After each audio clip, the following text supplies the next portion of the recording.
Welcome to the Create Something Awesome Today podcast, where it's all about educating and motivating creative pros and entrepreneurs from around the world with simple and easy to implement ideas. And of course, helping you create something awesome today. And now, welcome your host. He is the founder of Awesome Creator Academy, a YouTube educator, and the biggest Star Wars nerd you'll ever meet, Roberto Blake. Hey everyone, and welcome to the Create Something Awesome Today podcast. This is your host, Roberto Blake, helping you create something awesome today. Welcome back. So this is another one of those late night editions of the podcast. I think we're going to be able to successfully do this thing Monday through Fridays for a little bit. So I think that this is the 12th podcast in the entire month of December as we close out the year, sprinting to the end of 2021. Going into 2022. And so tonight, I want to kind of talk about some things that have been on my mind. I want to talk to you about what the full experience is like being a YouTuber with a larger channel. There are a lot of you want to do YouTube. If you're listening to this program or you're watching the podcast, whether you're in the live audience or watching the replay, there's a good chance you want to do YouTube in some capacity. You either want to do it as a hobby, a side hustle. Maybe you hope to do YouTube full time. I know a lot of you, whether you want to admit it or not, you're dreaming and fantasizing about having that silver play button that's over. Well, actually, I could point either way because I have both versions of it. But you might be dreaming of having a silver play button and getting to 100,000 subscribers. And so a lot of you may not know this. My main YouTube channel has over 540 subscribers, 540,000 subscribers. Why did I say 540? 540,000 subscribers right now. And I've been doing YouTube for a very long time. So I can speak to the experience of, having an established YouTube channel, doing it for a number of years. I think I have a total of 34 million views. I actually deleted over 1 million, maybe 2 million views from the channel. I'll talk about that a little bit later. So definitely stay tuned for the program of why I deleted 2 million views. But I've been doing this for a very long time. I started doing it seriously with the intent of growing an audience in summer of 2013. Now, when I say growing an audience, I was only thinking maybe 10,000 subscribers within the course of like 2 or 3 years. That's not what happened. I got to 10,000 subscribers within about 11 months.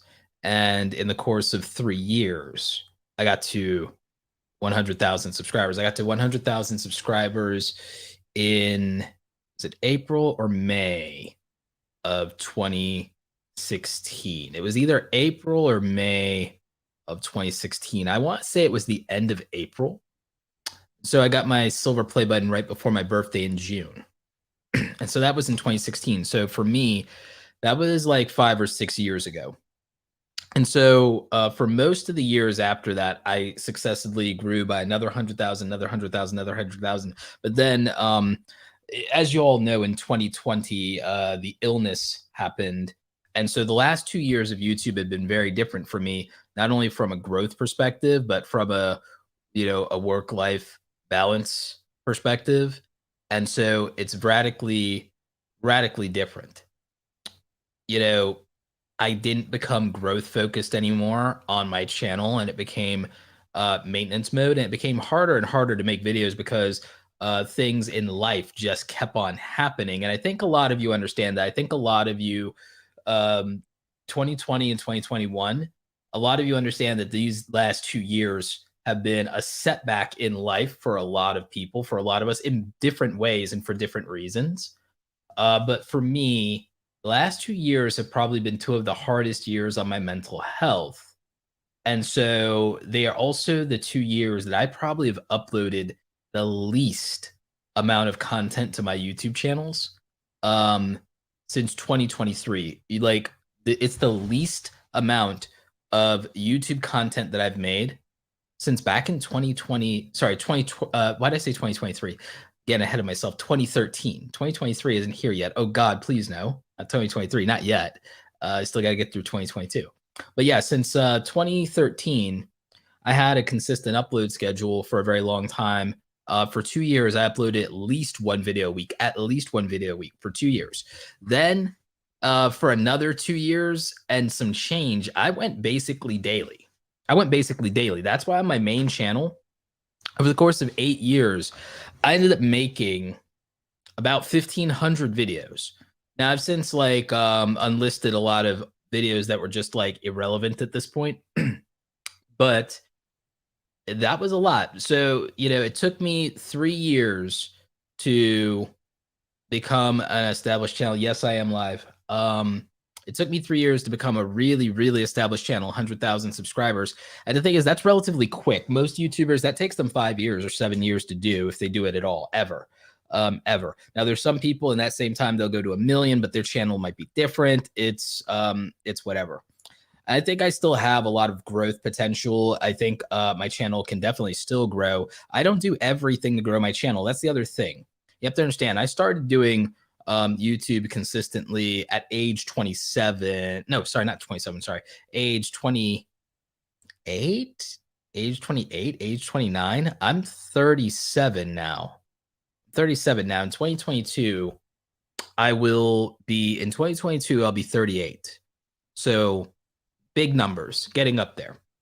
And again, that's not super old or anything by any stretch of the imagination, but it is something that makes a big difference, because the most of the YouTubers today start their career in their teenage years. Even when I was doing YouTube at the very beginning, most of the people in the YouTube space were either in their teenage years or in their early 20s, if not in their late teens.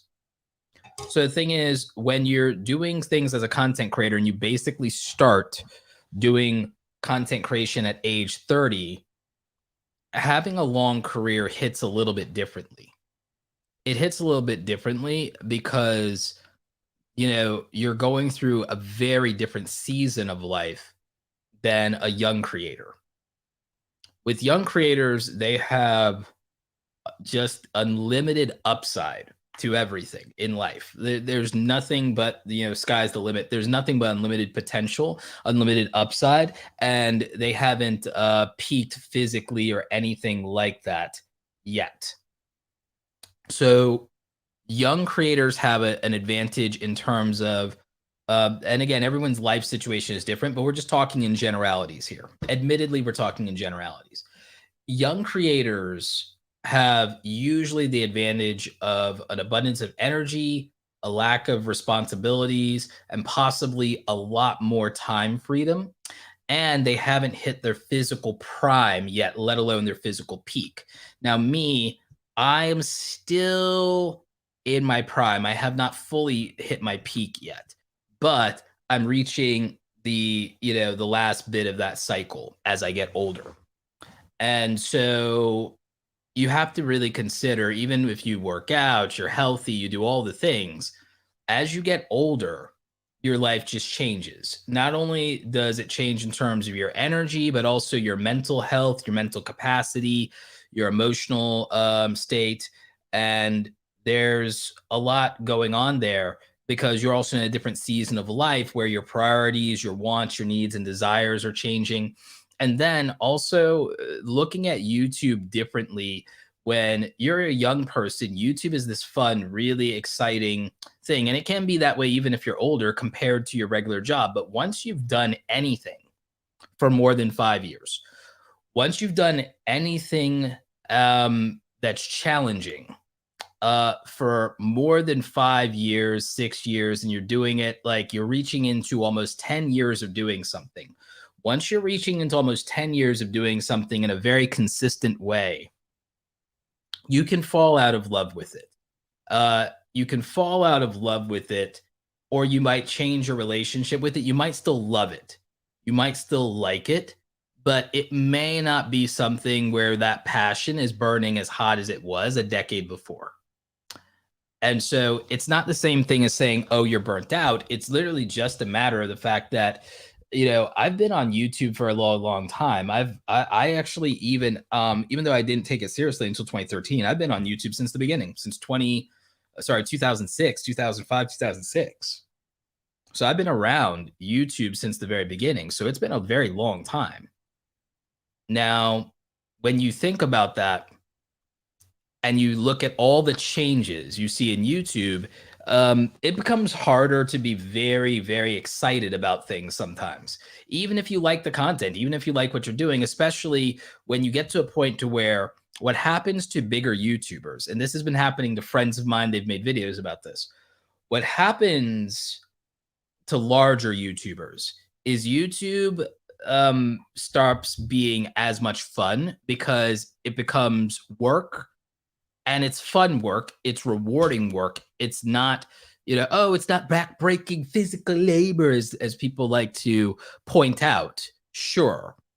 But YouTube becomes mentally and emotionally draining for a larger content creator because it's not, one, those of you who may be familiar already know it's not just making content. It's not just making content. It's not just making videos. And by that token, editing videos becomes like a slog fest. Like editing videos becomes this crucible if you do it 1,000 times. There's probably no human being who's as excited to do something time number 2000 as they were time number 20 when it was still fresh and new to them. So doing anything 1,000 to 2,000 times, it starts to feel and it starts to get a little bit old.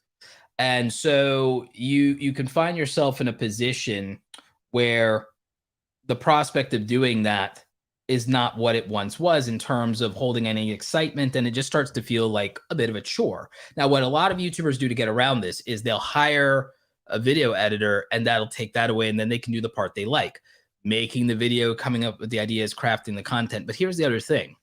There's the pressure to make a successful video. When you become a YouTuber, after you get 100,000 subscribers and after you get your silver play button and after the warm and fuzzies from that wears off, you kind of start to realize that you have two options. You can strive to get a gold play button and 1 million subscribers, which is what most YouTubers try to do, especially most young YouTubers. Or you can start to realize that that's not necessarily going to make making your content more satisfying or make it happier for you to do what it takes. Because once you realize what it takes to get a silver play button and get 100,000 subscribers, you start to realize, well, what does it take to get to 1 million? And then you realize you have to somehow conjure up 10 times the results you already did. And even if you could manage it, even if you were in some position to say, what that could look like in 3 to 5 years, and even if you came up with a plan to do that, you're still doing something incredibly hard and challenging yourself in an arena where the level of difficulty and challenge may not be astronomical, but the ability to stay interested, invested, motivated, and consistent will be the real challenge there. It's something where you also have a certain amount of a lack of control, and then you will always feel the pressure to perform. And so what happens after you get 100,000 subscribers is you begin to feel yourself feeling the burden and the pressure of what's called performance anxiety. You start to feel a lot more judged. You feel this possibly, by the way, after you get 10,000 subscribers. After you get 10,000 subscribers, you'll start feeling the weight of judgment. You'll start feeling the weight of comments. You'll certainly feel it at 50,000 when people are egging you on to go to 100,000 and people are asking you, oh, are you going to go full time, or this is happening, or is this your full-time job now? And so once you're at 100,000, you'll feel the pressure of, maybe even if it doesn't make financial sense yet, you'll feel the temptation to leave your full-time job, your full-time gig, and do YouTube full-time and commit to it. The temptation will be there if you guys silver play button to go after a gold play button.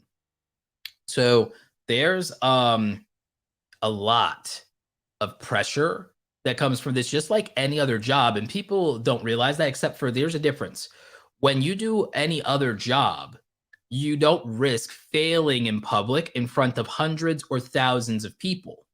You typically also don't deal with criticism about every part of your life or your appearance, your voice or what you're doing, you don't get that in most jobs and careers. In most jobs and careers, you do not have to take criticism from hundreds or thousands of strangers every week or every month.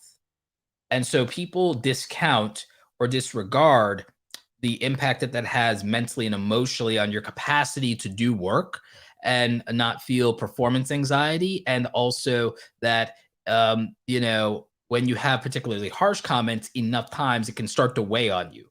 And people say, oh, well, they just get a thick skin or do that. But it's like people only say that if they haven't lived it. They only say that if they haven't lived it. And again, I haven't had it nearly as bad as most people. I've actually had a pretty undramatic career. I've had a career that's lacked a lot of drama and it's lacked a lot of conflict, which is very rare to have a near decade career with very few conflicts and very few beefs, feuds, rivalries, or having made very few enemies. It's very, very rare in this industry and in this space to do that.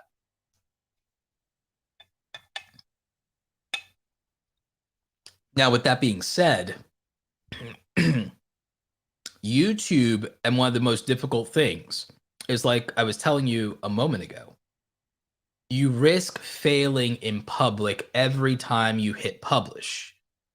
And so the ability to continue to do that is a massive mental health challenge, and it's a massive amount of commitment and courage that it takes to keep showing up and to keep doing that and to keep pushing forward. It's not easy, which is why I always tell people that this may not be for them. This is not necessarily, this is accepted and welcoming and available to all, but it's not necessarily suited to everyone. It's not necessarily suited to everybody. There is a temperament that is necessary to be able to navigate and to have a career where you have to be willing to risk failing in public. And so there's a level of maturity that goes with that. There's a level of being able to be stoic about it in the face of difficulties. There is the ability to be able to sit back and not necessarily be reactive or emotional about every aspect of it while still sorting through and feeling your feelings. You have to actually learn how not to let them dominate every aspect of what you're doing.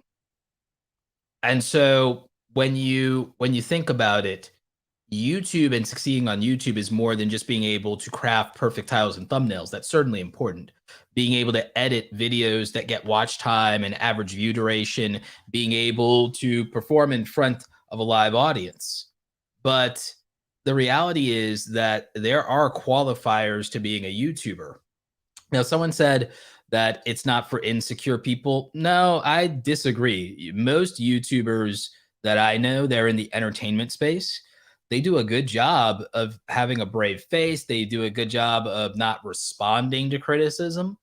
Most big YouTubers I know, whether they have 100,000, a million people I know with 5 and 10 million, like as human beings, they actually are insecure. They're insecure. A lot of them are introverted. A lot of them really care and are very invested in what people think about them.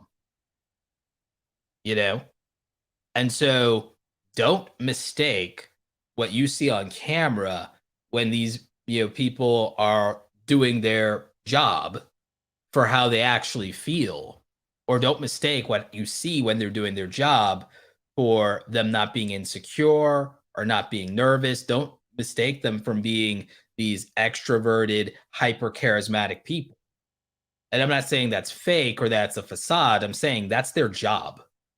That's their job. Do not mistake how somebody does their job for what they're going through, because that's the difference. You see, that's what part of what I mean is that a lot of people will look at a YouTuber, a content creator, and they will make a lot of assumptions and they will make a lot of assertions and they'll make a lot of judgments based on what they see versus what they don't.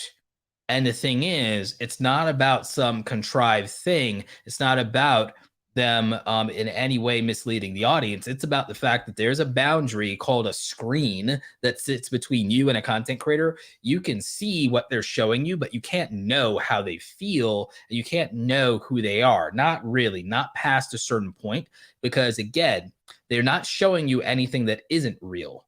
It's just that there's more to it. There's a depth that you aren't allowed to access because you're not in their life. You can't know somebody without really participating in their life.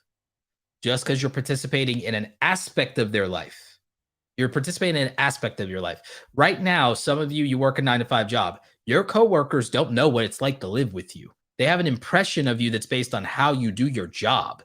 They have no idea what it's like to live with you. They have no idea what it's like to date you. They have no clue.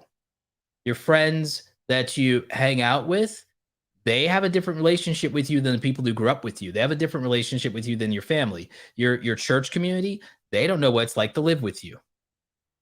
So you have to understand that content creators deal with the pressure of disappointing their audience because there's a part of the relationship where they don't get to see the other side. And the thing is, a lot of times if they do see the other side, they can feel, well, that's not, what I believe about you. Because the thing is, when you don't see all of what a person's day-to-day life is, you make up and fill up the blanks in your own head. And when you decide to make assumptions and you put together your own headcanon about who people are, you can only ever be disappointed with them. So there's a ticking clock when it comes to content creators before in some way, shape, or form, they disappoint the audience, and they know that. And so there's a difference because, again, these are not, your real life friends. These are not your real life family. You do not see the other depths and dimensions of what it's like to interact with them in different scenarios and different things. And people build these parasocial relationships in their head where they have a fantasy of who somebody is. And it's not someone's fault when they don't live up to expectations that you decided to put on them without their consent. And that's just one aspect of it. And this is because people no longer understand boundaries in a culture of oversharing everything, Even in general, like I said, about judging someone by how they do their job, the other part of that is when you make things look easy, people believe that you're entitled and that you're spoiled. People think that your job is easy because they've never had to do it. Many of you have probably tried to explain what doing YouTube is, or doing TikTok, or doing a podcast is to your friends and family. And again, they probably don't think it's that hard, and they like to romanticize the difficulty of the work that they do. But if you put them sit there in the editing chair, they'd feel overwhelmed, and they'd feel really embarrassed about having to ask so many questions, and not being able to do something. It's actually legitimately hard work. It's a different type of hard. And the thing is, any other job that's not a specialized skill thing that you needed a 4-year degree for, you might be able to learn another job in 30, 60, maybe even 90 days. I don't think it's possible to truly be able to do exactly what a content creator does from scratch and repeat their process with 30 days of on-the-job training. I think it's too challenging, and I think it's too varied to do that because you have to learn thumbnails, titles, SEO, video editing, navigating an audience, performing on camera. Just learning camera settings can be overwhelming for people. So there's a lot of these, if I were to I'm going to make a video about this at some point, but if I had to write out the job requirements for being a YouTuber, it's a really long list. Just training you to use a camera properly, truly use a camera properly, could be weeks. It could be tens of hours. You could put in 100 hours before you ever learn how to properly use a camera. You could put in 100 hours and still be trash at using a camera. Just think about that. Editing software, if you ain't put 1,000 hours into editing software, you ain't learned it yet, to be very real with you.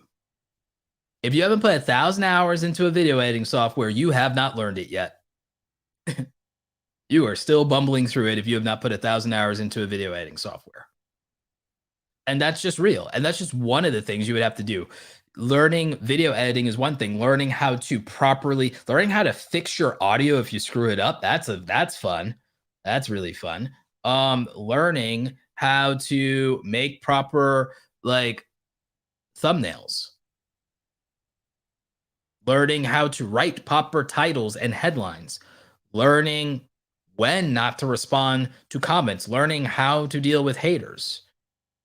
There's a lot. There's a lot that goes into it. And learning how to deal with people in public. Like, there's just so much that people don't understand happens when the camera goes off. Just the lighting. You realize someone has an entire career that just on learning lighting. That being a grip on a television set, a key set, you would learn this, and you would learn the skill set behind proper lighting alone. Audio engineer, video editor, those are jobs by themselves.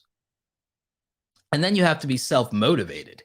You don't have somebody to give you a to-do list. You don't have somebody to give you a training guide, so to speak. I mean, aside from my content, there's not really an on-the-job manual for doing this. There's not a college course for doing this. And even if there was a college course, it'd probably be a bad one because they wouldn't have been a content creator themselves. So there's that. So that's just the general part of being a YouTuber. Let's say you accomplish all of that. You succeed. You're making like $50,000 a year. You leave your job. You're a full-time YouTuber. You got your silver play button. Now you have this really difficult choice.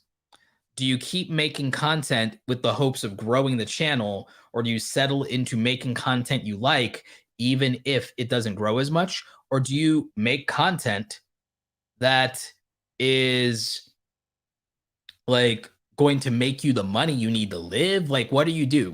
Do you make content with the idea of, okay, I need to make this money because now this is a full-time job. I got to make rent if the videos don't perform. So now you have this added performance anxiety, because now if your content doesn't do well, it's the end. It's literally the end of the world at that point, right? So now if your content doesn't do well, it's the end of the world because you have a financial obligation to be successful. Now, it's not about your creativity. It's not about what you want to make. It's about, okay, you have to get the videos to perform because you have to make money. But then also you're being judged because now it's like if your channel's not growing, people are going to tell you that your channel's not growing and that you fell off or that your channel is dying. And that's going to get into your head. And then you're going to see your stats and analytics. And those stats and analytics are going to affect your mental health. Seeing the bank account go down affects your mental health. There's just way too many different variables there. And so when you wonder, why do some YouTubers quit, or why do some people not do YouTube full time, even if their channel gets big, or why they do other things outside of YouTube? These are the reasons why. This is why I didn't even go all in on YouTube. I haven't even gone all in on YouTube. I still run my coaching business, Awesome Creator Academy. Thank God that business does well. It's a $100,000 business. I took on sponsors to definitely help with offsetting the performance of content and videos. I've done other things outside of YouTube to build revenue, like recurring affiliate marketing, commissions that would definitely cover my cost of living to offset the things. That's why I can even take breaks from YouTube when I need to for my health. And so the problem is that most content creators, even full-time content creators, even big YouTubers, they're not necessarily entrepreneurs first. They're accidental entrepreneurs a lot of time. Me, I went into this with the entrepreneur mindset. I also didn't necessarily get into this purely to have fun, but I will say this, that makes it very difficult. That's why it's harder to make content on the main channel. And by the way, it's why I actually have come to a place, the thing that makes me actually like doing content again is doing the podcast with all of you. I actually, I'll say something that's very controversial. I'm more interested and more excited about my channels that have less than 10,000 subscribers than I am about my channel that has 500,000 subscribers. I enjoy and have more fun and less pressure. And I actually like making content for my channels that have less than 10,000 subscribers a lot more than I like making content for my channel that has 500,000 subscribers, because on my 500,000 subscriber channel, I just feel judged all day, every damn day on how well my videos do. Every minute of every day, it's in the back of my head, eating away at me, that some jackhole who's never done YouTube, never uploaded video, never made their first 100 pieces of content is going to judge how my videos perform. And it's going to get in my head and it's going to annoy me because I can't sit down with them and read them the riot act of everything they don't know, or tell them to screw off, or, you know, or like, you know, lovingly push them into the deep end of a swimming pool, like where as much as I would like to. And so that is like something that a lot of larger content creators will not admit, that our deepest insecurity is being criticized in the way of feeling judged, and feeling judged of failing in public, and being told that even if we know rationally that people don't know what they're talking about, even if you know rationally that you should be ignoring that, because in my case, a video that people think's underperformed, I'll be real with you, a video that people think underperforms on my channel still might make me somewhere between $300 and $800 on a video that they think failed. I could have a video that gets 20,000 views on it. People will say that that's a joke. You can't even get 10% of your audience to watch, when, first of all, YouTube does not show your videos specifically to your subscribers. So having subscribers doesn't even really help you with views. And people don't understand that. They have no idea. They have no idea that, like, having subscribers means nothing to the YouTube algorithm. It means stuff to the YouTube community. It means stuff to the creators. It might even mean something to the brands. The YouTube algorithm does not give a damn how many subscribers you have. It only cares about what it thinks people want to watch the minute you hit publish, and that's it. And that's it. The view to sub ratio thing is BS. It's bull. It never was really real. YouTubers made it up. So it doesn't matter. The only thing that matters is, like, you know, how well it does. And that's public, because the thing that people don't know, just like someone here is mentioning, a video can get 10 or 20,000 views. It can impact thousands of people, and it can make you $800 to $1,000, but people on the outside don't necessarily know that. So they're just judging it based on looking at these numbers and these stats, and it's meaningless. And this is the thing that I've been trying to get people to understand. And I know, for example, the like and dislike ratio thing, people are convinced that it means more than it does. They're absolutely convinced of that. And I'm telling you that a lot of these public performing metrics don't mean what people think that they mean. They don't really mean what people think that they mean. There's too many assumptions. Just like people could watch a video and they could assume, oh, well, that must have only taken an hour to make. I know people who, you look at a video, you could think, oh, that must have taken 1 or 2 or 3 hours, 50 hours, 60 hours. People have no idea. I know creators that spend 200 hours between them and their team, to make one video, just one video. And I'm not even talking Mr. Beast levels.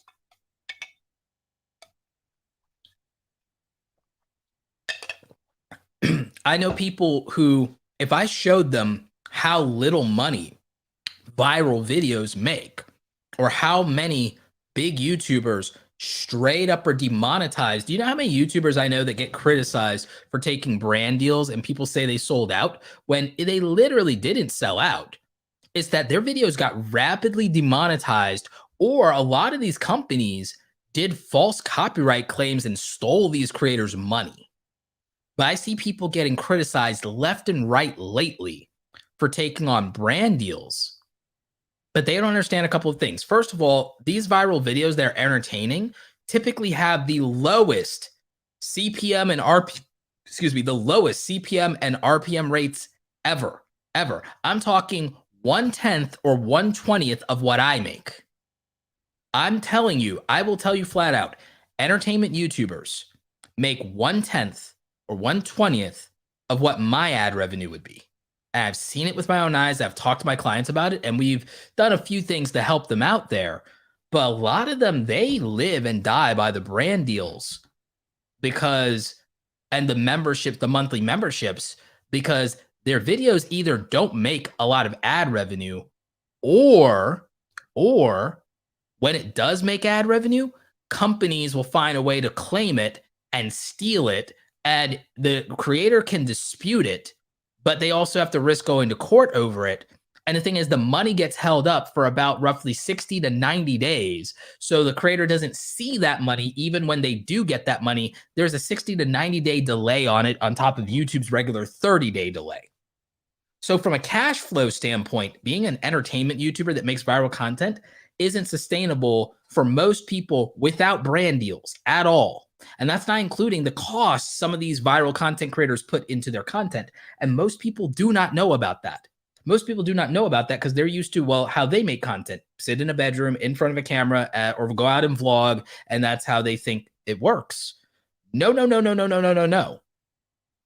You could get 1 million views on a video and not make $500.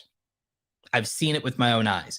I know people who have spent thousands of dollars to make music videos and get like 1 million views and made $500-$600. I know big YouTubers, entertainment YouTubers, people you would know, every 1 million views for them is $500-$600, $1,500. That's it. That sounds like a lot of money. If I get 1 million views, it's going to be somewhere between $8,000 and $12,000. If I get 1 million views, it's between $8,000 and $12,000. Right now, I think for the year, my channel in ad revenue has done probably something like $34,000 in ad revenue off of 2.6 million views. 2.6 million views. I have like a $15 RPM. There's a magic formula that I have not been able to do, but when I get to my peak, my YouTube channel will do this. When I get to my peak, my YouTube channel will be able to get 24,000 views a day. 24,000 a day. Do you know why I want it to get 24,000 per day? Because I know that 24,000 per day, every single day at $15 RPMs, that my channel is making $15 an hour, 24 hours a day, 365 days a year, which means that my channel would then be generating $131,400 in ad revenue. Now, that would mean also, by the way, that I'm doing a certain amount of views. That would mean that that probably put me around like something like 14 million views. In fact, let me just run a calculator on that real quick. 50, like, so let's see, 24,000 times 365. So that would actually put me at something like what? Wait a minute, that can't be right. Yeah, no, that would put me at, like 8.7 million views. Yeah, no, that's about right. Yeah, 8.7 million. Yeah, so if I get like 8 to 10 million views, I definitely would be making over $150,000 a year off the ads alone. But I already make more than that outside of YouTube. And I did that for a reason, because now I don't have to have the pressure to get that kind of views. But if I did, I already know the math on that. Now, compared to a creator that's getting much, much less than me because they're an entertainment YouTuber, to be able to make like real money in the six figures, they have to get like 100 million views. They have to get like 150 million views. Like it's insane. It's insanity. And that's where the pressure comes from on those creators. And that's why they very much are brand deals. Now, there are other niches. Anything that you can tie to business, real estate, finance, careers, medical, legal, anything professional that you can do, anything affluent, credit cards, anything like that will pay big dollars. It'll pay massive amount of money. Software, tech, those things pay much better. Gaming is one of the lower paid niches. Yeah. So there's a lot that goes on there.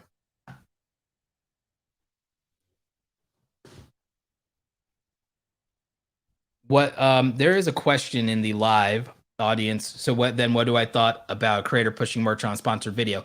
I don't care. They're doing their job. They're doing their job. They're doing their job. And here's the thing. I have a controversial opinion from a viewer perspective. I'm not sympathetic to people complaining about free content. To be very real with you, I'm not that sympathetic to people complaining about free content. You don't like having a 30 or 60-second sales pitch in a 12-minute video? Cry more. They're doing their job. I'm not going to sit there and be hyper critical about that. And then a lot of people, the same people watching free content, will complain and tell somebody, well, if it's so hard, go get a real job or something like that. So yeah, Malevolent Elephant is saying, he'll clear 150K this year. Congrats, man. Want to thank you. My first 6-figure year as a 41-year-old Black man. You taught me so much. Thought it would never happen. Yeah, no, I mean, facts. I'm proud of you, man. Really happy for you. That's amazing. I remember when I got my first 6-figure year a couple of years ago. And so, yeah, it makes a difference. It makes a difference. It makes you feel so. And the thing is, you will learn the limitations of that, by the way, but not going to rain on your parade there. It's a great accomplishment. So, yeah. Now, not every niche, even if you classify some niches as entertainment doesn't mean low CPMs. It's just a matter of what it is. It's just a matter of what it is. There's also seasonality. There's also market conditions, right? Some niches do well. Some niches do well during certain times of years. Same thing for the opportunities around brand deals and sponsorship. So there's all of these different things. CleverTax says borderline niches are the $5 DVD bargain bin when it comes to AdSense, but there are ways you can get the most out of it. You just got to play the ad policy versus videos context game. Yep, no, I agree with that.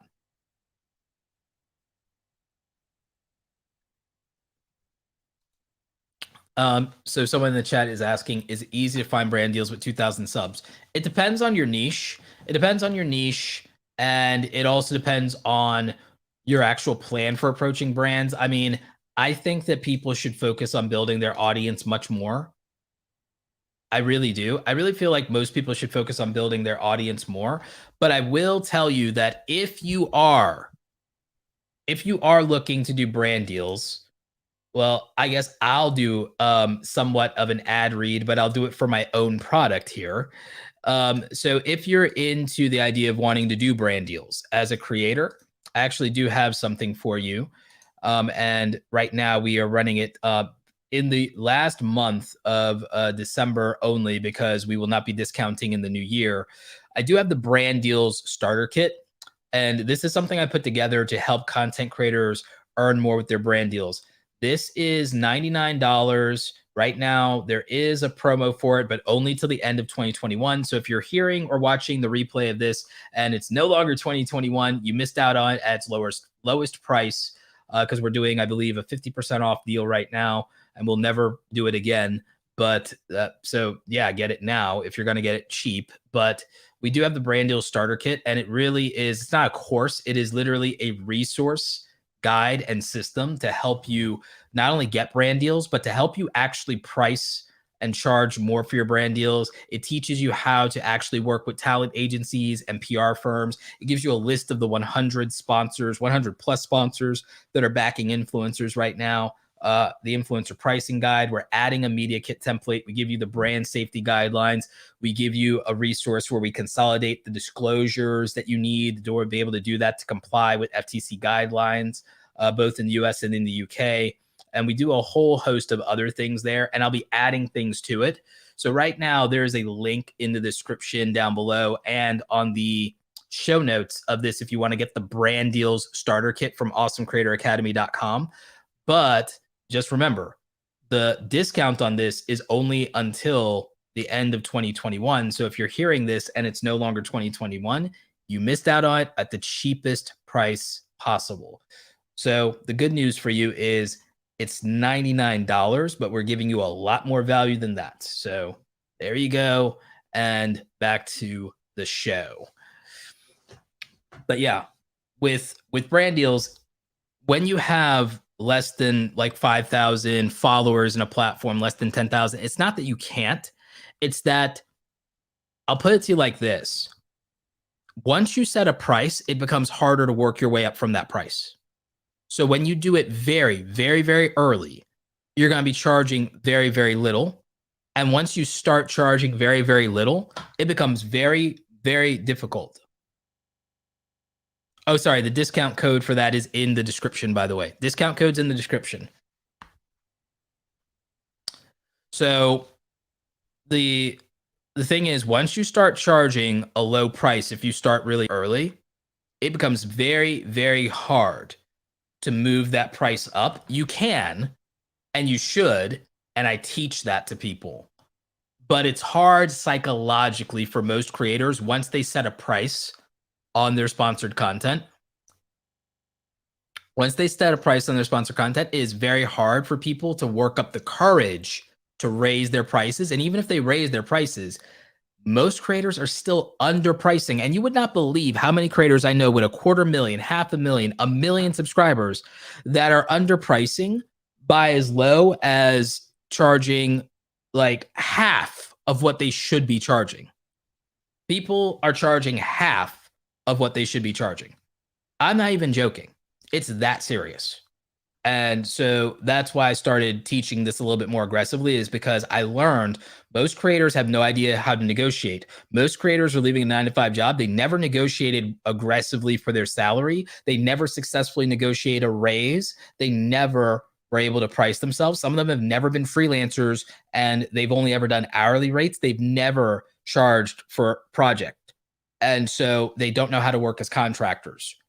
So they get undermined in negotiations, not because brands are trying to screw them, but because they just don't have the confidence or the education on how to pitch, how to price, and how to package. And so that's why I started building resources around that. So, Que Pasa MLB, hey, what's up, man?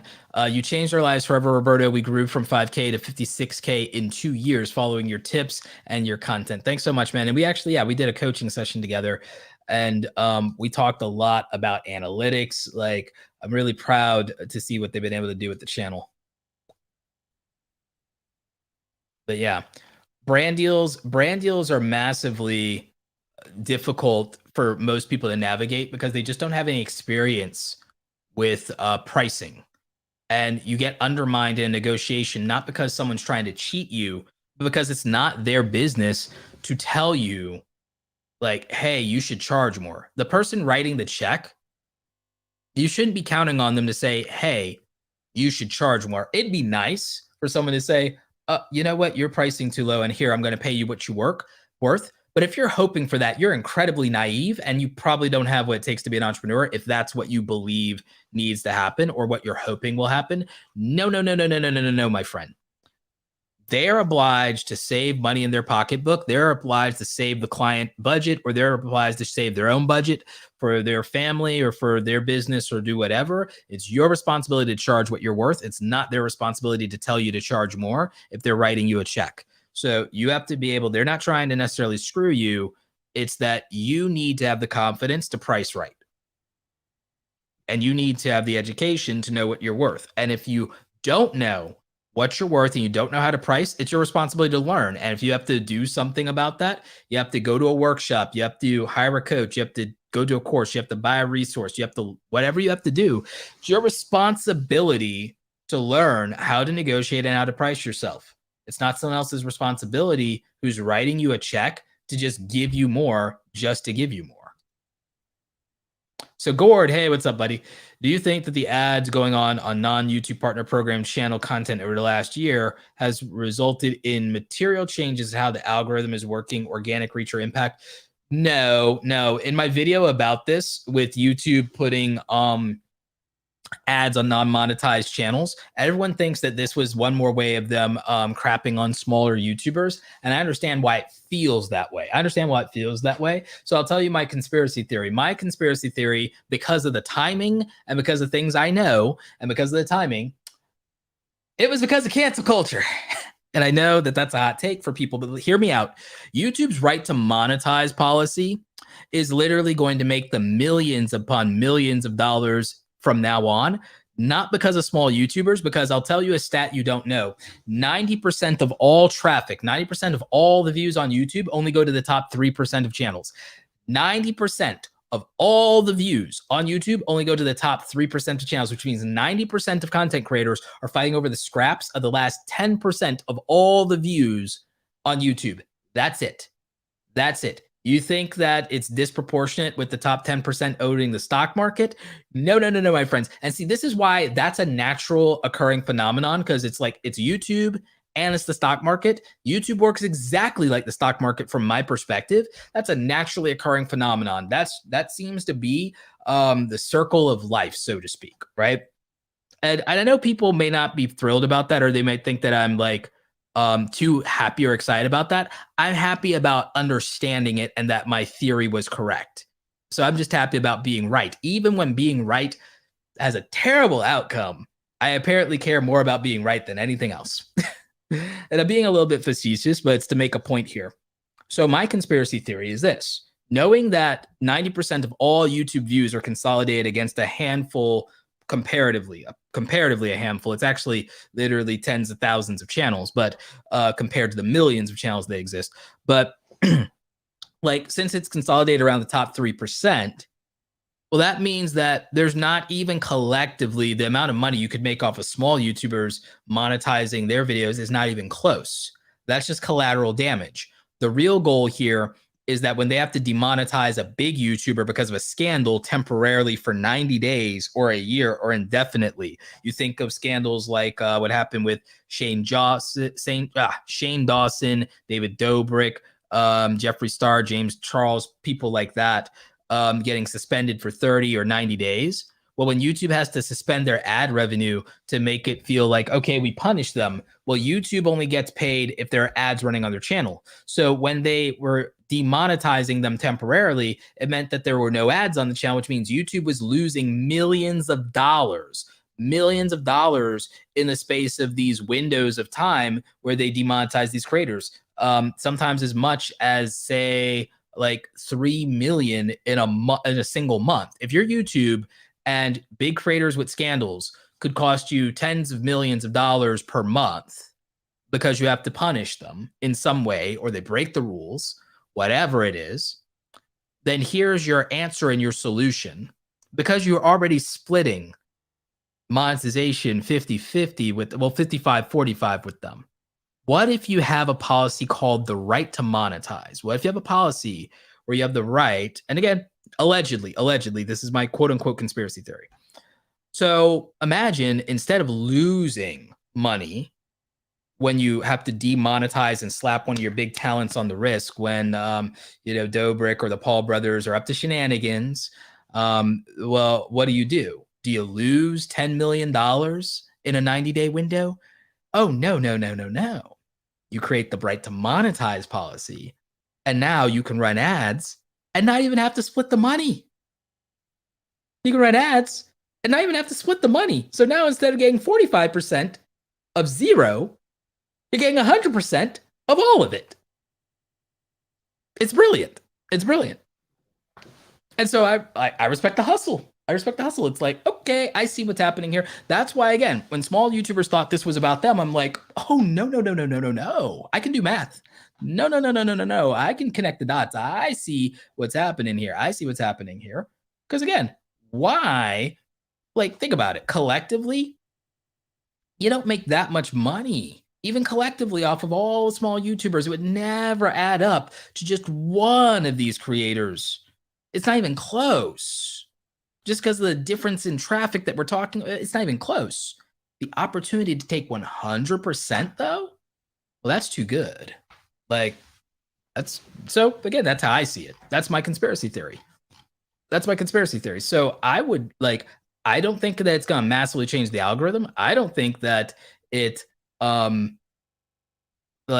don't think that's even about small YouTubers. I know from a small YouTuber perspective, it's like, oh, this is so discouraging, and oh, they'll just take AdSense away altogether at some point or whatever.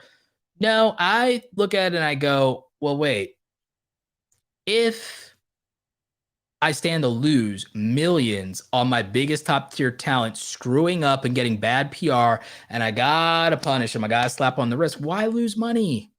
Why lose money in the process? Why not? Their loss is my gain on that one.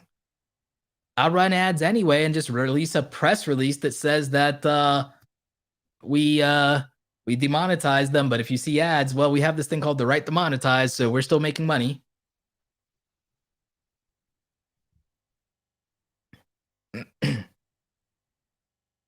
No, the 90%, Gord, the 90% of views go to the top 3% channels has been consistent for years. That's how it's been for years. That's how it's been for years.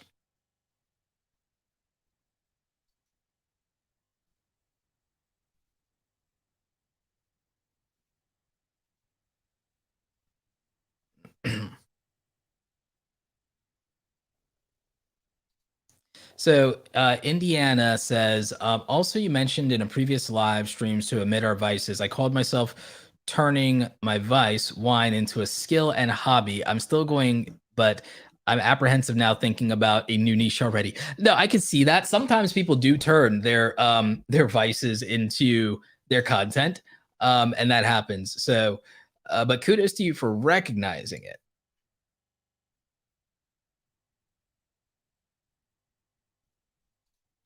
Gord, a lot of people, a lot of educators I'm familiar with, and many have had views, subs, growth drop below pre-COVID levels. Do you have a perspective on that?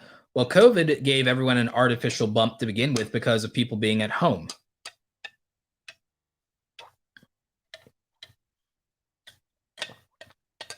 But also, the current economic crisis would definitely mean that people also have, frankly, when people have less disposable money, they also have less disposable time.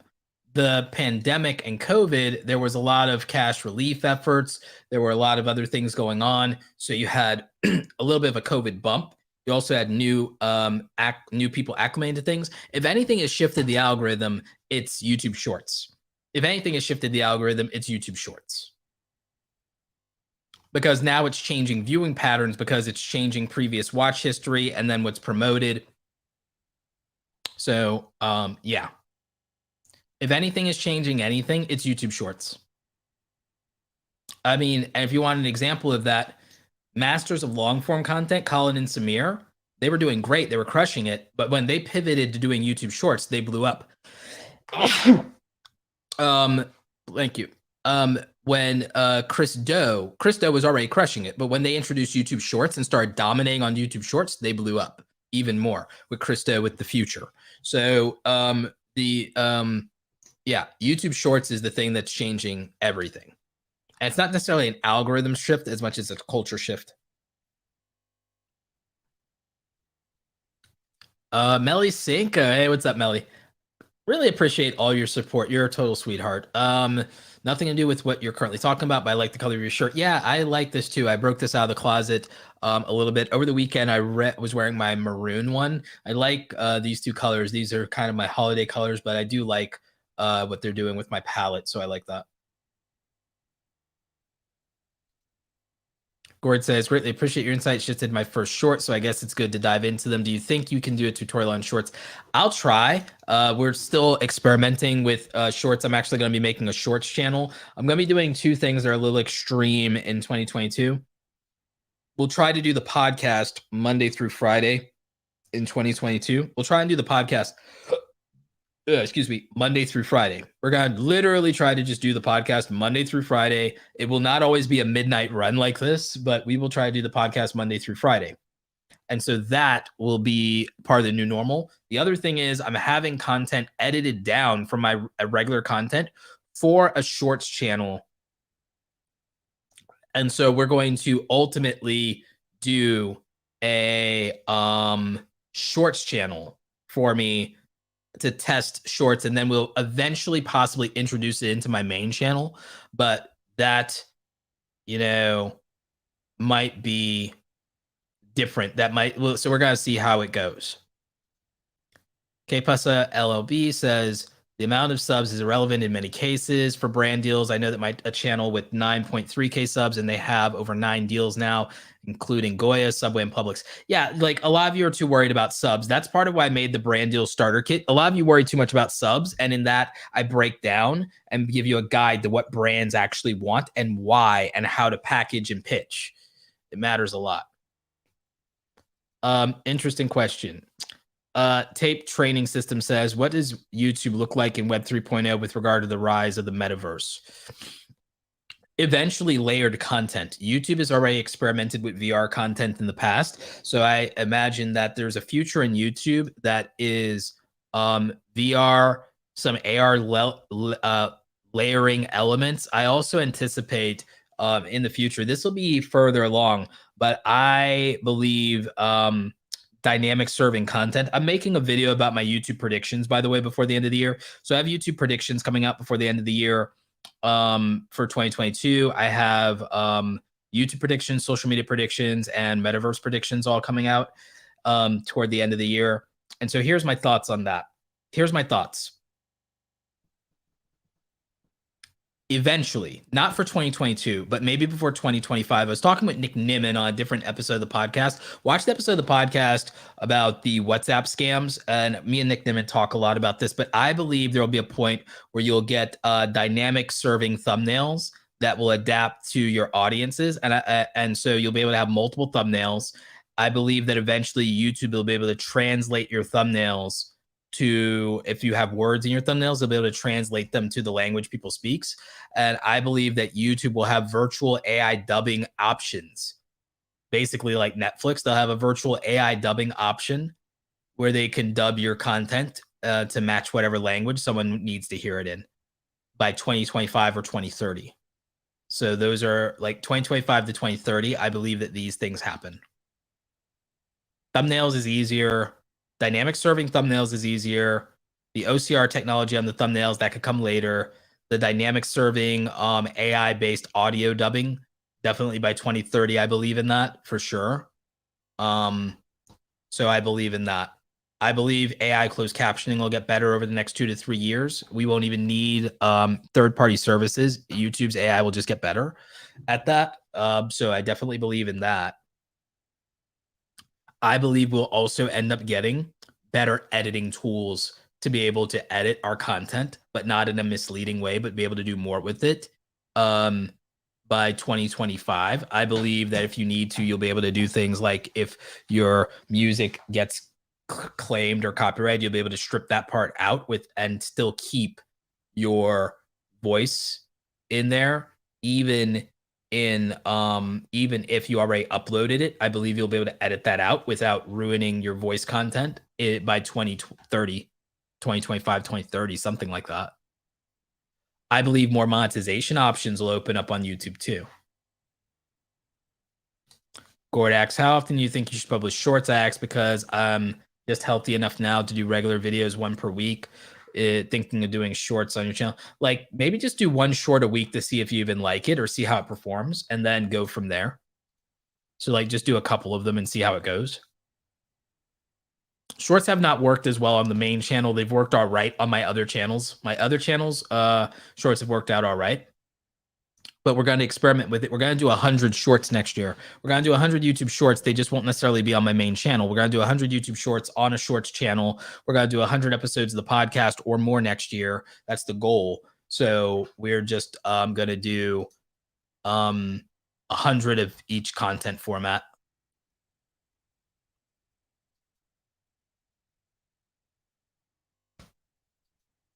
It's technically, if you make it a company, you can sell a company and the YouTube channel could be an asset owned by the company. So you could do that. You're asking, can you sell a YouTube channel? I mean, you could technically sell a YouTube channel if it's an asset owned by a company and then you sell that company. But it's not that useful to sell YouTube content unless to sell a YouTube channel unless it's a faceless YouTube channel. If it's not a faceless YouTube channel, selling it isn't really that useful. A lot of people don't think that through.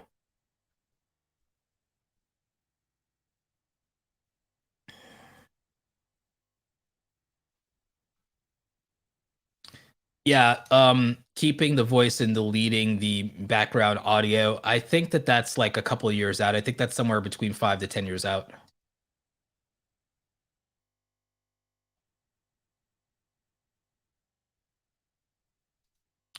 I don't know if I'll be doing any type of comparison or review of the research feature versus TubeBuddy. I might though. I might. We'll see how I feel about it.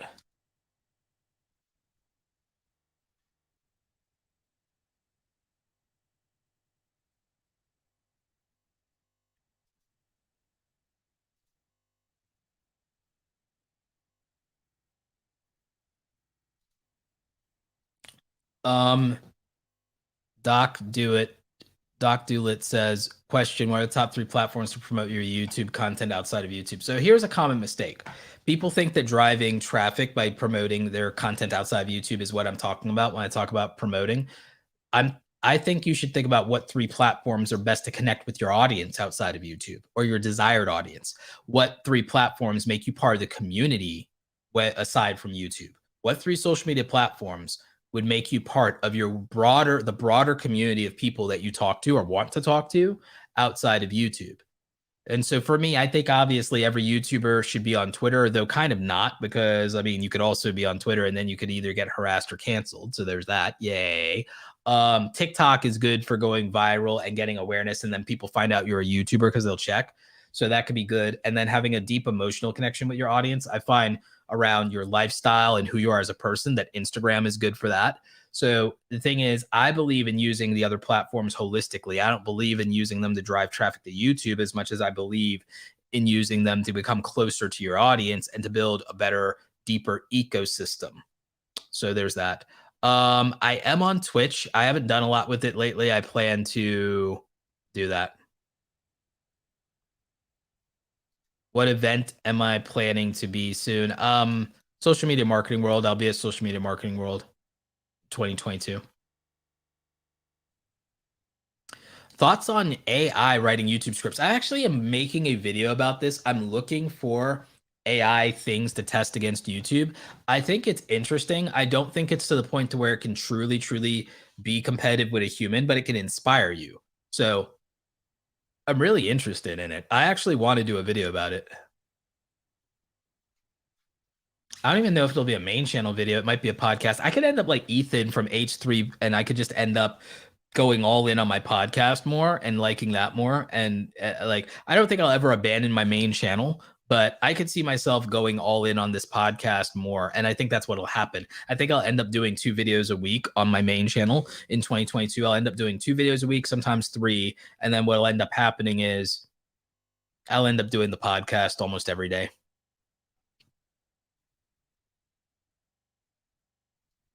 Have I noticed live stream recordings negatively affecting traffic on my other videos? Back in the old days, I would have said yes. Nowadays, not really.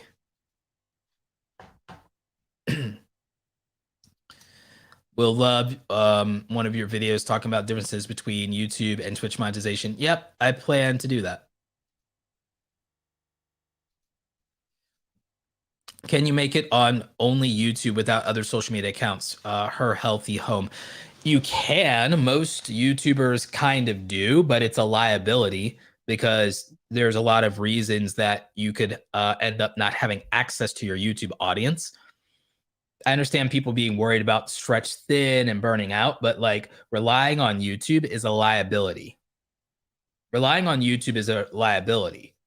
Honestly, I want to get to 100,000 followers in Twitter so that I never lose access to a good chunk of my audience. And if I had to start over, it's a lot easier. My email list is 14,000. I want to get that close to 50,000 next year if I can. Definitely want to get to 100,000 and have access to 100,000 of my own audience without relying on YouTube at all.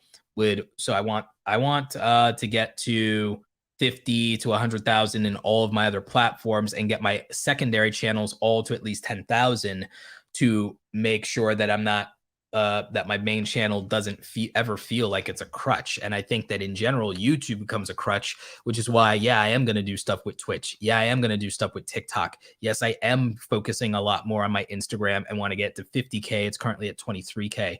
I do not want to be beholden to YouTube indefinitely over the next 10 years of my career.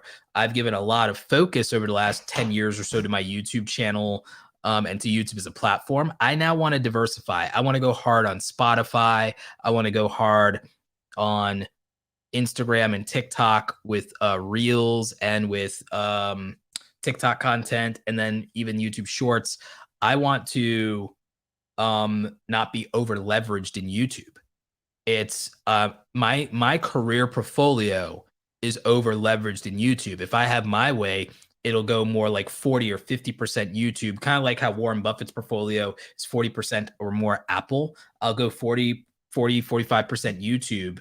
Then after that, I think the platform that makes sense for me to be bigger in beyond YouTube is probably like Instagram, Spotify video as they roll it out. So definitely lean more into the podcast. Go hard on like Instagram's gonna be monetizing close to parity of what YouTube is. So I think Instagram and then like definitely Twitter, even though it's not monetizable in the same way. So I think for me, I'd want to split my portfolio. Like if I was gonna collectively have 1 million followers, I would cap where I am at YouTube as far as like, I don't want to go too much further there. I mean, I can and I will, but like I'd want to know that I have a strong audience in Twitter and Instagram because of the communication tools in those platforms. That would be more valuable to me than TikTok, even though TikTok is clout, I don't care. And it's not usually my demographic. I need and want and desire an older audience, not a younger audience. Even though the growth vertical is in the younger audience, it's just there's not a compatible psychology and maturity there. No offense to young people. It's just that people will grow into my content. They will inevitably the one thing that's for sure is people get older.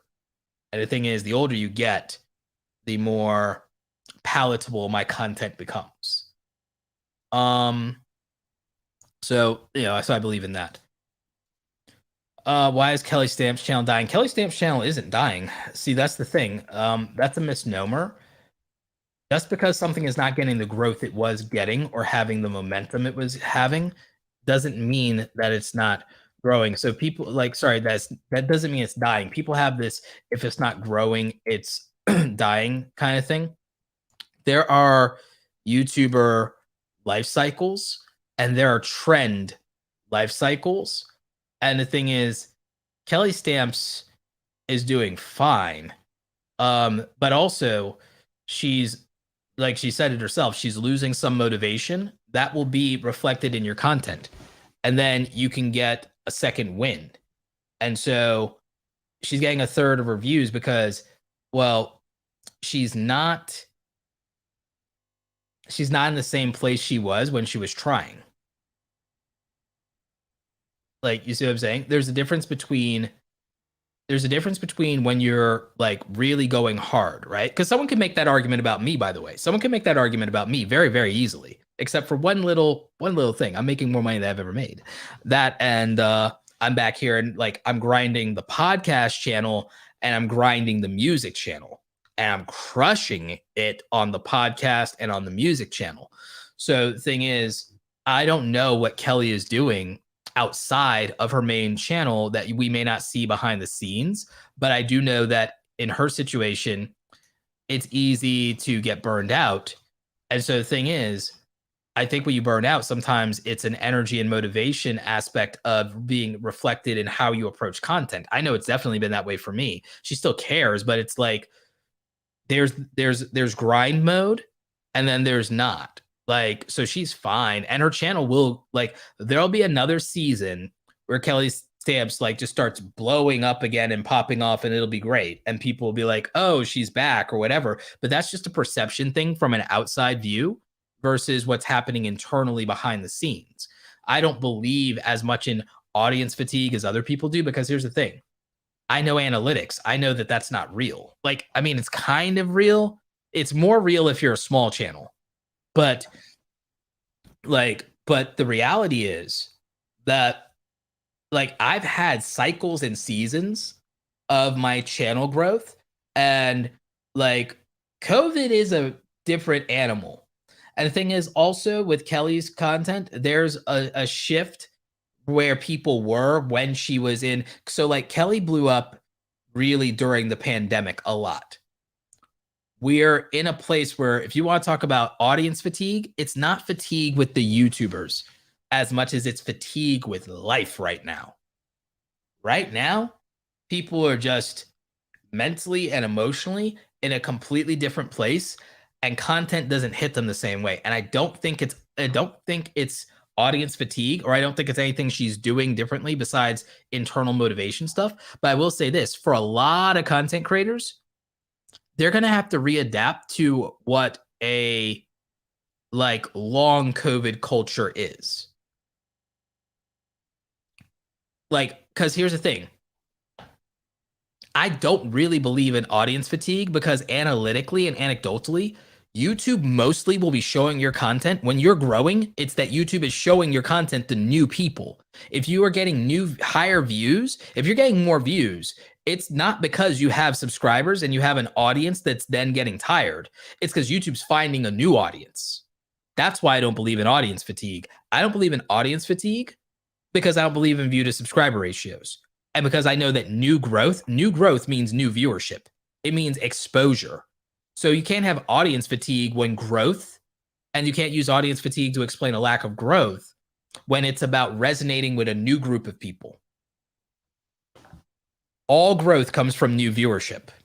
All growth on YouTube comes from new viewership, which is why I don't believe in audience fatigue. Virality is about people who've never seen you before. So growth, massive growth, is all about new people, and it's all about word of mouth, and it's all about the exposure of your brand. So it's about new market. It's about new market share. It's about new market share. And Kelly's stuff is entertaining enough to where, and there's enough variety of what she does to not really have that issue of audience fatigue. And so there's that. Is Catherine Manning still dominating, or has she stunting? Catherine Manning still has a very, very long career, as long as she wants one. As long as Catherine wants a long career in YouTube, she'll have one because she's doing YouTube education differently than I've seen almost anybody do it. And she fills a very important gap in the ecosystem. And so I think that Catherine Manning, Nate from Channel Makers, and Ed from Film Booth probably are I believe that they're probably the future of the YouTube education niche, along with Colin and Samir, in a way that people may not expect, because they're making content as YouTube educators, as YouTubers first, and educators second, in my opinion. In my opinion, Catherine Manning, Ed from Film Booth, and Nate from Channel Makers, and Colin and Samir are making YouTube education content, but they're making it as YouTubers first, with an idea of what is attractive to an audience. Even if that audience doesn't become a YouTube creator, the content is still entertaining enough in and of itself and interesting enough in and of itself.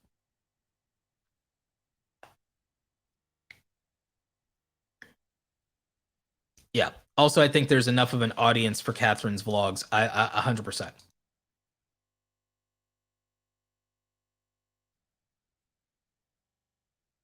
Celeb astrology, you had videos going from 10K to 20K views, and now you get 100 to 200, 100 to 200K, 100 to 200K, or yeah.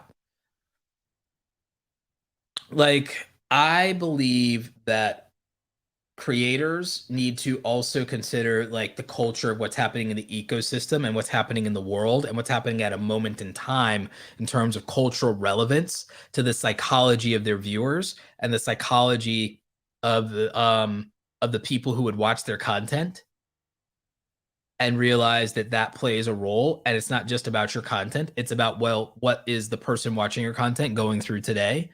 And I think when you think about that, it just hits differently.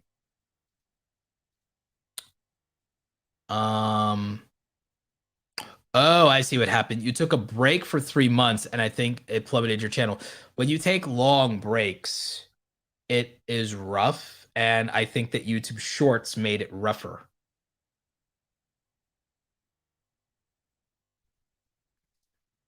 You thought your viral content would carry it through and continue to grow. Viral videos cannot necessarily carry a channel.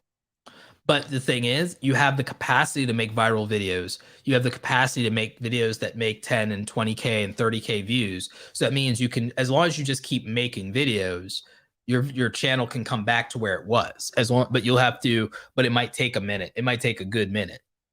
It might take a good minute. But your channel can come back to where it was. I mean, the same is true for my channel. When I took my long break to move into this house, I took a 50-day break from uploading, but I think it'll be fine. As long as I upload 2 videos a week, I'll be fine. As long as I upload 2 videos a week, going forward from now until from this week, all the way through 2020, as long as I upload 2 videos a week, my channel will have a new renaissance. Oh, you're still in your first year of creating? Oh, then don't worry about it. If you're still in your first year of creating, just make 100 videos. You'll be fine. Just make 100 videos. You'll be fine. I'm not even joking. Make 100 good videos, mind you, but you'll be fine.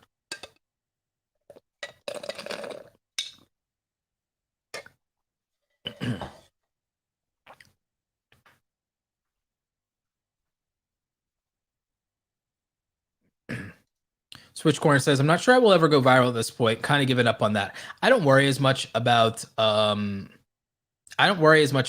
viral. I worry about just being consistent.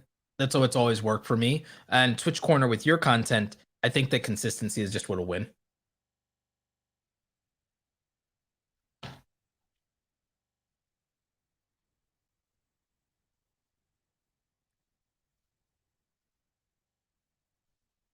But yeah.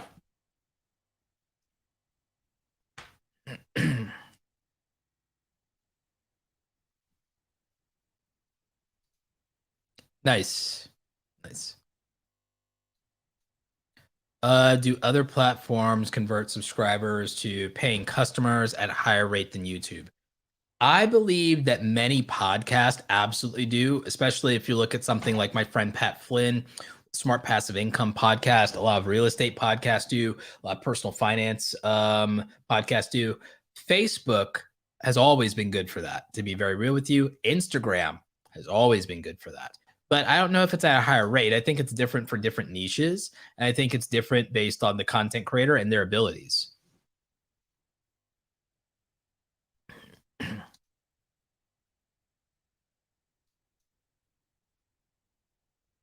Yeah. So yeah. Anyway, everyone, I believe that is going to be it for this episode of the podcast. I guess the last thing I'll leave you with as words of wisdom with regard to YouTube is enjoy being a smaller content creator and don't put pressure on yourself as early in your career. You take it seriously, but at the same time, try to enjoy the journey. Really think about the fact that you have a 5 to 10 year career to look forward to and really pace yourself for that career. I think that because of COVID, in a weird way, it's changed a lot of my plans. I think it's dramatically changed my plans and the direction of my channel. And it's in a way that I didn't anticipate as much. But it also, at the same time, the good news is it's probably going to end up shifting a stronger priority to me to my secondary content.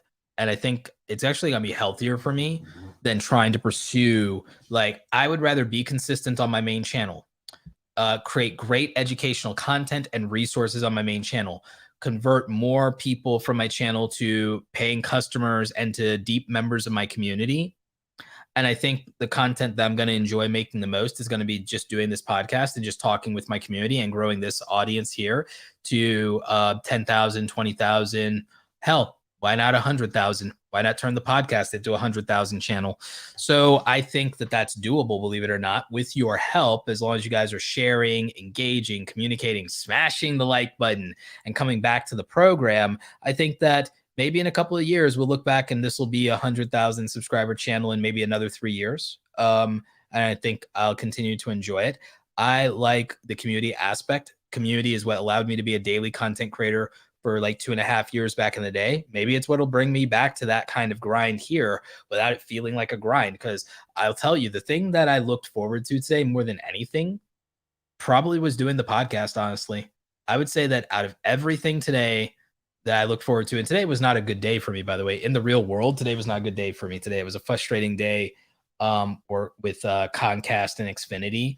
And I wasted like 5 hours and was very frustrated by the end of it. But the podcast was the thing I was looking forward to the most today. So I made it a priority, even if I had to do it later in the evening after taking a nap. I made it a priority. I was like, I am doing the podcast today, Monday through Friday. Let's go. So I decided I'm doing the podcast, and here we are, back at it again. I did 10 episodes in a row, got some real consistency in, and like felt really good about it. So here we are. We're going to go Monday through Friday. And that's how I'm going to do it from now on. And so I just feel very strongly about growing this podcast. I think it's the thing I look forward to. And as long as I enjoy it, I'll be able to be consistent. Main channel, I still like doing videos for the main channel, but I don't feel the same way about it as I used to. And that's fine. It's been almost a decade.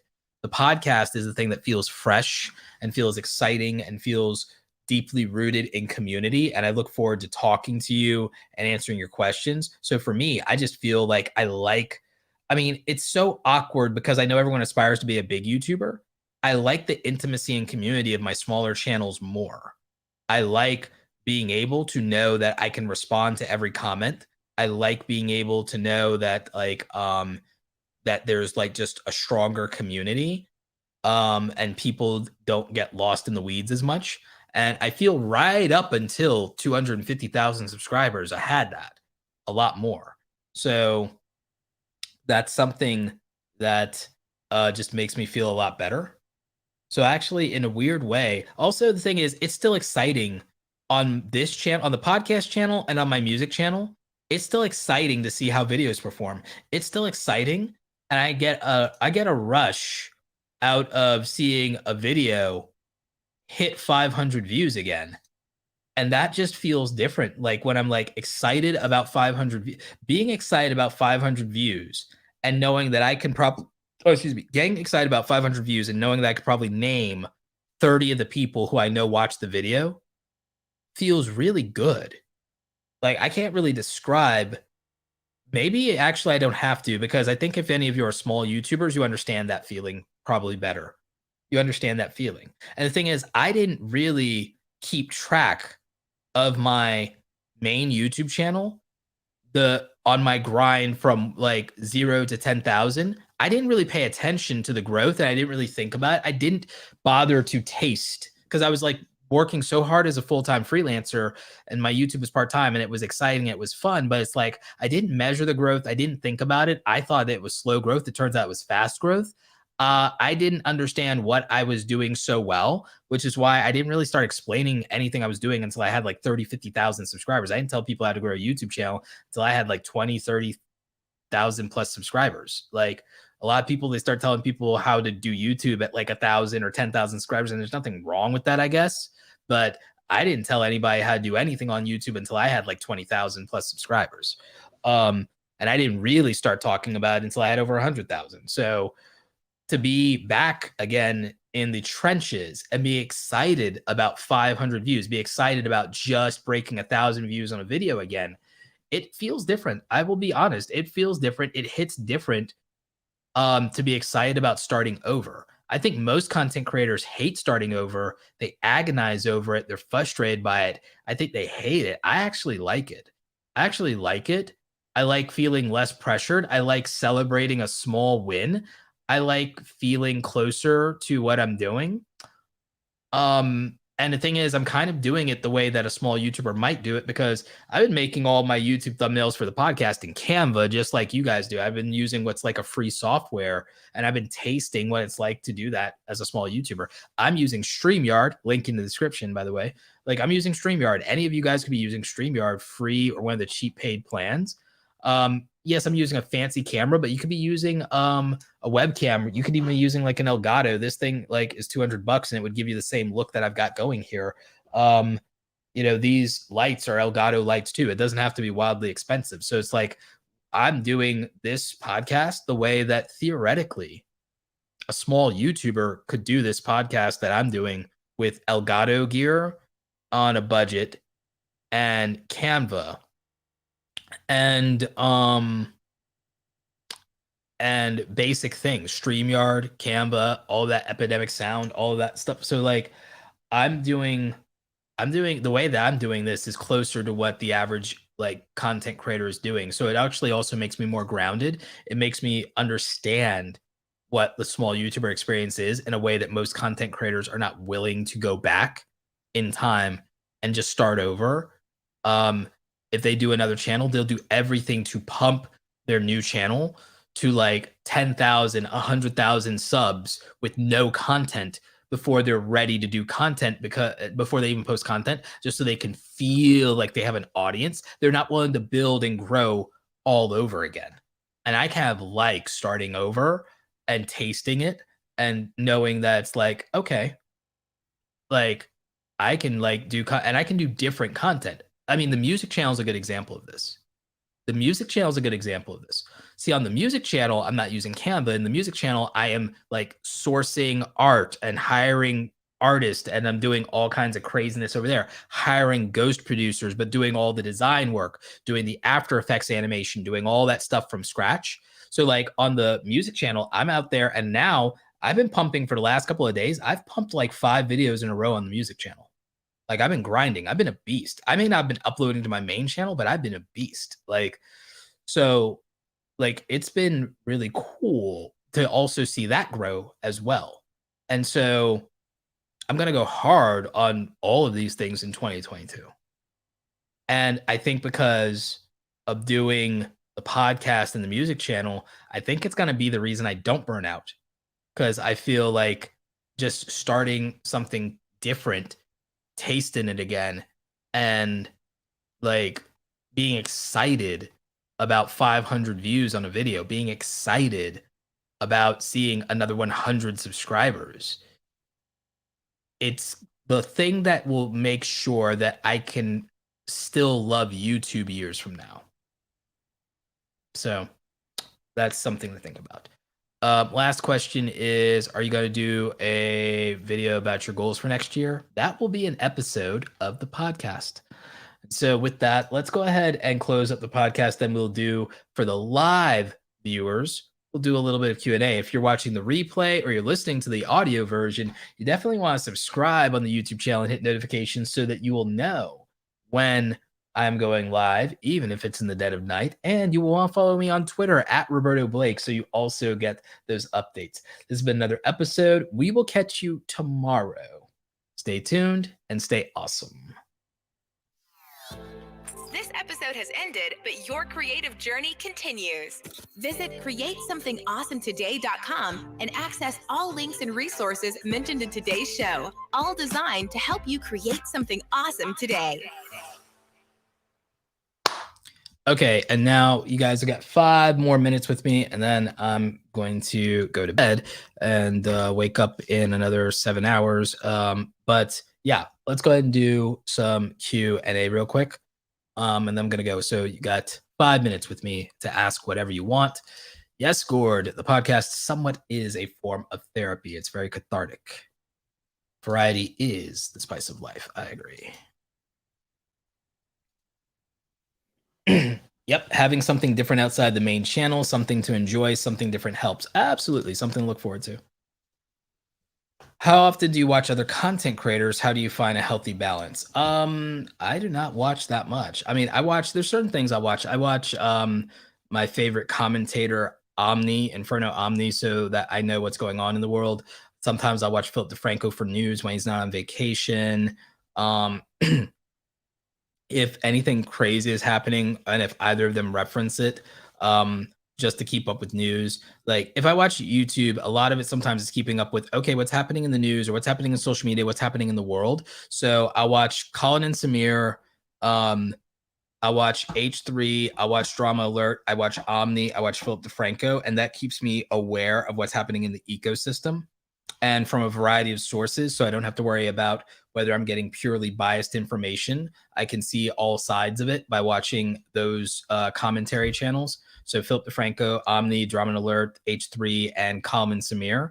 And then in terms of watching stuff, if I'm sharing somebody's content, I'll watch it. So I watch my friends' content for that. I watch other educators. I watch a lot of Graham Stephan because of doing all my finance and real estate stuff. So I watch that. I watch a lot of the YouTube tax attorneys. Most of my content watching is all research at this point. When I want to watch entertainment, I watch Nux Taku, and I watch Mother's Basement because I'm an anime nerd, and I watch a couple of other channels like that. And mostly I listen to podcasts. I don't watch that. I don't watch as much content as you guys might assume or might think. I watch MKBHD, and I watch anybody camera related. I watch Tom Colton because of his camera review stuff, because I'm a Sony shooter. So I watch his stuff. I watch a lot of camera stuff. So yeah.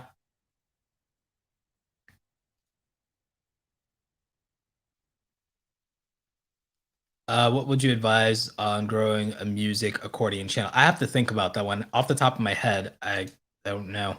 I have to think about that. Last time asking, I have a channel with 30K subs, but the popularity of the game we grew on is decreased, which is affecting our views. Any advice on what I should do?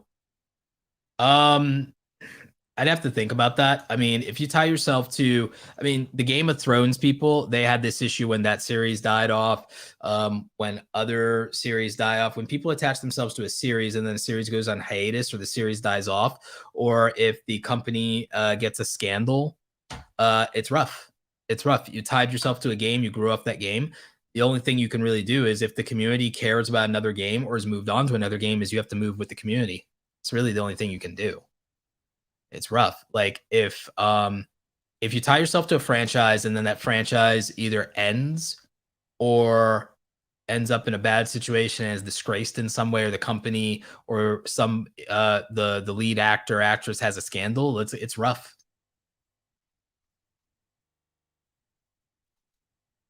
Do you have any advice for an art channel? Tie the art that you're making to pop culture, current events, and relevancy. Here's the thing.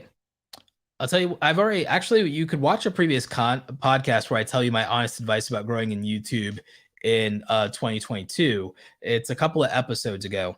And what I can tell you about that is I think you have to focus on understanding one, pick an audience, pick a group of people that you're catering to, and then understand what is relevant to that group of people. That's probably the best bet you could do.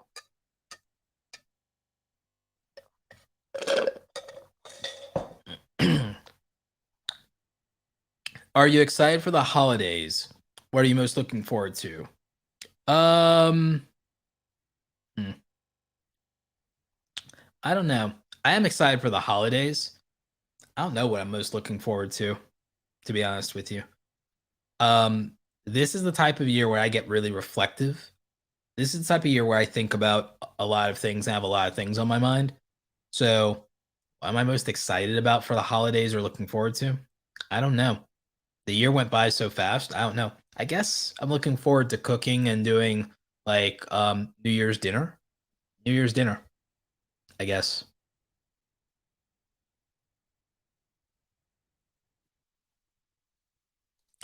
I've not settled on niche. Is that okay? It's okay to experiment and to explore and to figure yourself out. Just don't get frustrated that you're not growing while you figure yourself out. Hey, Roberto, just wanted to say that you inspire me to create something awesome every day. Thank you. I appreciate that. Yep, sub to this channel. Didn't know the podcast was happening. Yep, podcast is going strong. As far as a healthy balance to consuming versus creating, I mean, you could go 1-to-1. For every hour you consume content, you're obligated to create. Do you cook the whole dinner yourself? No, I cook with my family. So me and my siblings. So let's see. Are you live in Japan but from North Carolina? Haven't been home in 3 years, really missing the southern food and sugar. Yep. Do you usually do the podcast around the same time? No, it's been random. I usually would like to do it more in the afternoons, but lately it's just been like a midnight run type deal lately. So you just gotta have notifications on. How is your new house? Did you finish all? I finished what I'm basically doing for now. The basement is not going to be finished until next year, but the house is functional for now. The only things I need to do here in the office is I might do a little bit of sound treatment in this room. So I might put up, I have some Elgato sound panels that I might put up. So I have to figure that out. So me and my brother will probably put those up. Gabe says, do I see a rebrand on this channel? Could have sworn it was titled Create Something Awesome. Yeah, no, it is still the Create Something Awesome Today podcast officially. It's still the Create Something Awesome Today podcast officially. I just branded the YouTube channel with the titling the Roberto Blake podcast just to make it easier for my YouTube audience to find, because they're not going to remember or know that's the Create Something Awesome Today podcast or look for it. But if they're searching Roberto Blake, or if they see, oh, the Roberto Blake podcast, they'll just come to the Roberto Blake podcast. Or if they see that on notifications, they'll remember, oh, it's Roberto Blake. It's like, so it just made sense to do that. I still want my podcast called Create Something Awesome Today because that's the book that I'm writing. So so tying the podcast name to the brand and owning that is important to me. But for discoverability purposes, rebranding to the Roberto Blake podcast was just practical. In the future, though, don't be surprised if I have something in the future that ends up being called the Roberto Blake Show. So, yeah. Will I visit the UK soon? Maybe next year. Maybe sometime next year. A couple of years ago, I almost went crazy and almost went to Europe over a girl. So wanted to ditch everything and just like go to London in some grand romantic gesture like an idiot.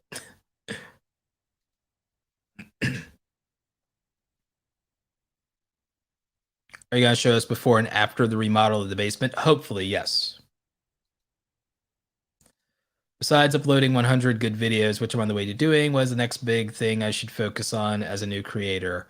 Largely focus on thumbnails and title creation very, very heavily. Yeah, Melly, I'm an absolute sap. I'm an absolute sap and the last remaining man on earth who does grand romantic gestures. Just FYI, everyone, I am a very eligible bachelor. So yeah, no, I'm an absolute moron. I end up doing stupid things and frivolous grand gestures and total idiot. What if I don't like the niche that I picked? You have to know yourself and be self-aware enough to pick something you actually like. I'm glad you think so.